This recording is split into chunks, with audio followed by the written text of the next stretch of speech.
بصوا حبايب قلبي، النهارده هنعمل مع بعض الباتيه اللي بنجيبه من الافران باسعار غاليه جدا. هنعمله في البيت بمكونات اقتصاديه وبسيطه وسهله موجوده في كل بيت.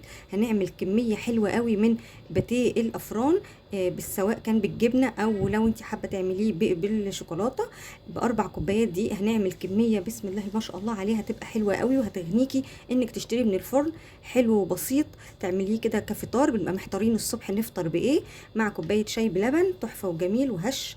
انا هحشي حبه بالجبنه الرومي وهحشي حبه بالجبنه البيضاء، وهوريكم خطوه خطوه مع بعض هنعمل ايه، وتمشي على الخطوات اللي هقولك عليها هيطلع معاكي مورق وطري وهش وجميل جدا جدا. طبعا المكونات بتاعته كلها هنلاقيها موجوده عندنا في البيت، ومش هنحتاج يعني مكونات جامده جدا ان احنا نعمل باتيه زي بتاع الافران. عايزه اوريكم واحده، بصوا طري وهش ازاي، طري وهش جدا جدا جدا. بصوا الجبنه، انا عايزاكم بقى تمشوا على الطريقه اللي هنعملها دلوقتي مع بعض، وشوفوا معايا الفيديو، كملوا معايا الفيديو وشوفوا عملنا كميه الباتيه الجميله دي الكتيره دي باربع كوبايات دقيق وعملناها ازاي. يلا بينا نشوف الفيديو مع بعض. بصوا حبايبي، هحط كوبايه اللبن الدافيه، طبعا لازم تكون دافيه علشان الخميره تشتغل معايا. وهحط كمان كيس خميره، طبعا يبقى نجيب نوع احنا يعني واثقين فيه عشان احنا مش هنخمره على جنب يعني. وهاخد كمان يعني بيكنج باودر، هاخد ربع معلقه صغيره كده يعني، بصوا حاجه بسيطه كده. وهاخد كمان معلقتين كبار من السكر، يعني الخميره بما يعادل معلقه كبيره. وهاخد ربع كوبايه الزيت، وهاخد كمان رشه ملح، هاخد كمان زي ما قلت لكم رشه ملح صغيره كده. واهم حاجه هنحطها هنجيب الخل. الخل يا جماعه ده حلو قوي للمخبوزات، هناخد معلقه كبيره كده خل، حلو قوي قوي قوي للمخبوزات، تجربوه هيخلي معاكي العجينه بصراحه هشه وجميله جدا جدا. هقلب كل المكونات دي مع بعضها واسيبها شويه كده، وبعد كده نبتدي نحط بقى عليها الدقيق ونعجنها مع بعض. بصوا يا حبايبي، سبتها شويه كده، مفيش يعني احنا مش هنخمرها في المرحله دي، احنا هنخمرها لما تبقى عجين. هحط 4 كوبايات من المج المعياري. هو بصراحه المج المعياري بيعادل نفس المج بتاع الشاي بالظبط اللي زي ده، يعني 4 من ده او 4 من ده، تمام. اهم حاجه يكون الدقيق متعدد الاستخدامات، او مثلا دقيق بيتزا مثلا، واربعه من دول. المقدار ده بيعمل يعني المقدار ده عليه 4 كوبايات دقيق، عايزه تضعفي براحتك، تمام. بصوا حبايبي، انا حطيت ال4 كوبايات دقيق، هبتدي بقى اعجنها وهشوف هنحتاج سوائل تاني ولا لو احتاجنا سوائل يبقى هنحتاج مثلا قد ربع كوبايه ميه او لبن برضو يكونوا دافيين. ونلم برضو بيها العجينه، اهم حاجه تكون العجينه طريه وبتلزق كده شويه معاكي، تمام. هعجن بس العجينه دي كلها واشوف هتحتاج قد ايه، وارجع لكم تاني. طبعا زي ما قلت لكم هتحتاج او مش هتحتاج ده حسب نوع الدقيق اللي عندك، انت ممكن ما تحتاجش معاكي او ممكن تحتاج معاكي حاجه بسيطه جدا، يعني بيبقى بتتراوح من ربع كوبايه لايه لنص كوبايه بالكتير يعني هي مش هتوصل كمان معانا لنص كوبايه، تمام. هعجنها كلها، واهم حاجه تبقى العجينه بتلزق في ايديا.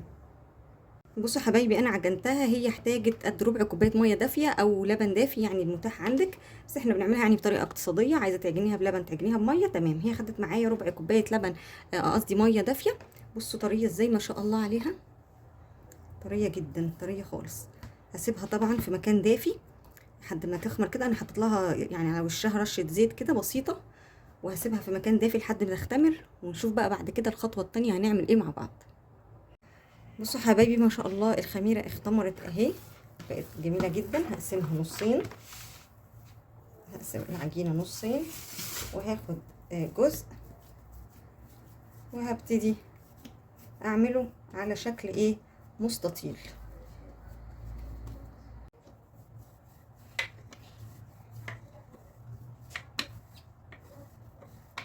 احاول اخلي العجينه تبقى رفيعه علشان احنا هنلفها رول كده، مش عايزاها تبقى تخينه. هبتدي بقى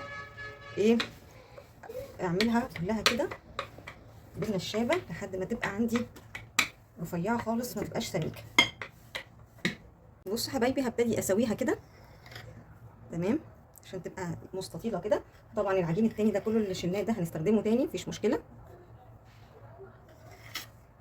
اهو انا مجهزه عندي جبنه رومي. طبعا الحشو ده اختياري براحتك، يعني عايز تحشيها مالح او حلو براحتك، شوكولاته، جبنه رومي، جبنه بيضه براحتك، يعني الحشو ده اختياري. انا مجهزه عندي شويه جبنه رومي مبشوره، وكمان مجهزه جبنه بيضه، جبنه رومي وجبنه بيضه.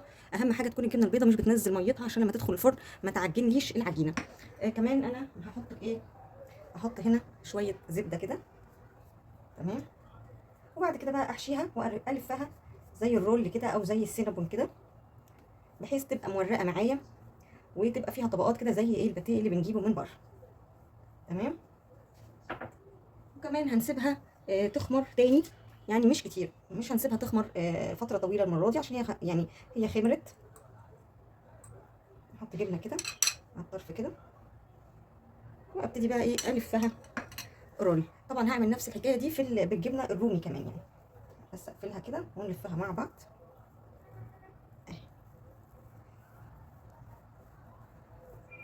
بالشكل ده. هتطلع طبعا مورقه وجميله جدا جدا جدا اهو.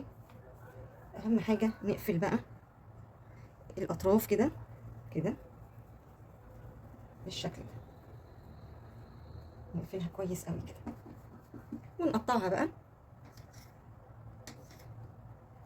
وانا مجهزه الصينيه ودهناها. بصوا اهم حاجه لو لقينا واحده فتحت مننا نقفلها كويس قوي كده، تمام. وانا مجهزه الصينيه اهو، بصوا تاني واحده اهي، اقفلها كويس قوي. معلش للدوشه دي اهو، اقفلها واتاكد ان انا قفلتها. ومجهزه صينيه وكمان دهناها كويس قوي بشويه زيت كده او من الزبده، وهحطها فيها لحد ما تخمر شويه وارجع لكم تاني.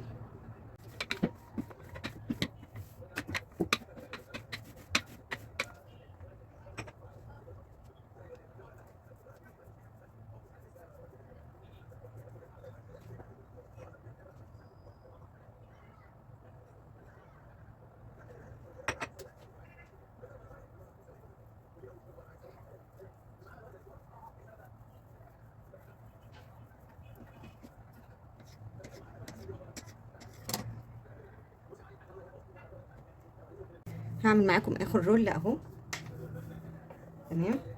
انا عملت طبعا واحده بالصينيه بالجبنه الرومي وصينيه بالجبنه البيضاء، واتقام معاكم رول كمان بالجبنه الرومي اهو. طبعا باربع كوبايات دي عملنا كميه حلوه قوي من الباتيه. طبعا عايزه تكتري كمان تعملي كميه اكبر وتزودي الحجم، يعني المقدار براحتك طبعا في ايدينا. وهنعمل احلى واسهل باتيه في البيت. وزي ما قلت لك عايزه تحشيه حلو، عايزه تحشيه حادق، براحتك في ايدينا برضو. هبتدي احط الجبنه الرومي كده اهو كده،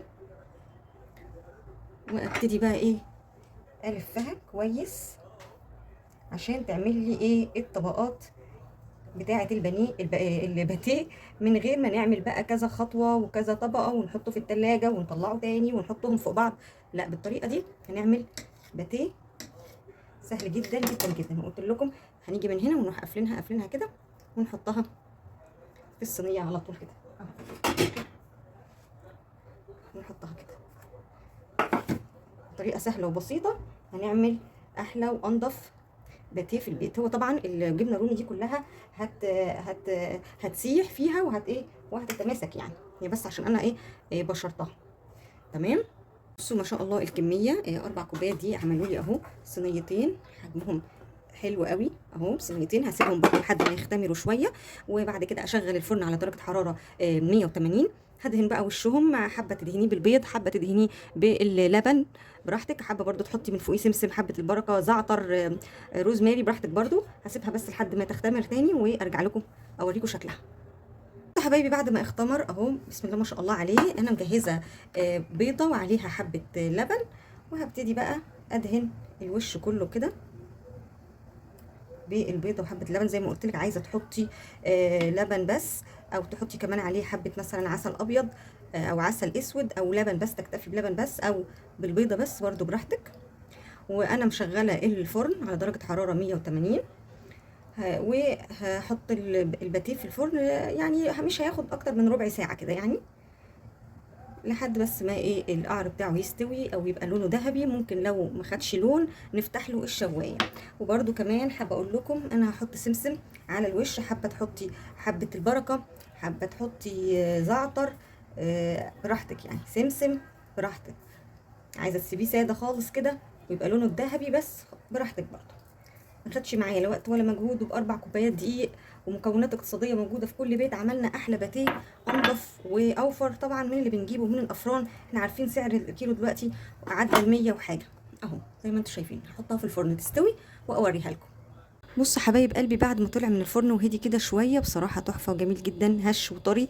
ب4 كوبايات دقيق عملنا كميه كبيره من الباتيه في البيت بمكونات اقتصاديه موجوده في كل بيت. هنعمل احلى باتيه وانضف واوفر كمان من اللي بنجيبه بره. بصوا ده اللي بالجبنه الرومي، بصوا هش ازاي، وده اللي بالجبنه البيضه برضو هش وجميل. هفتح لكم برضو واحده، اطلع واحده من الصينيه كده واوريكم. يعني ده اللي بالجبنه الرومي اهو، بصوا جميل وهش جدا جدا جدا، عجينه قطنيه وهشه ومورق زي ما انتم شايفين. بصوا ما شاء الله، والعجينه جميله جدا جدا جدا. بصوا طري قوي وحلو وجميل في الفطار او يبقى وقت كده يعني مع كوبايه شاي في العصريه، جميل وسهل وبسيط. يا رب النهارده يكون الفيديو عجبكم واستفدتوا منه. لو عجبكم الفيديو يا ريت تضغطوا لايك وتشتركوا في القناه وتفعلوا زر الجرس عشان يوصلوك كل فيديو جديد انزله، وتشجعوني وتدعموني قناتي تكبر بيكم وليكم. شكرا ليكم وشكرا لمشاهدتكم للفيديو، مع السلامه.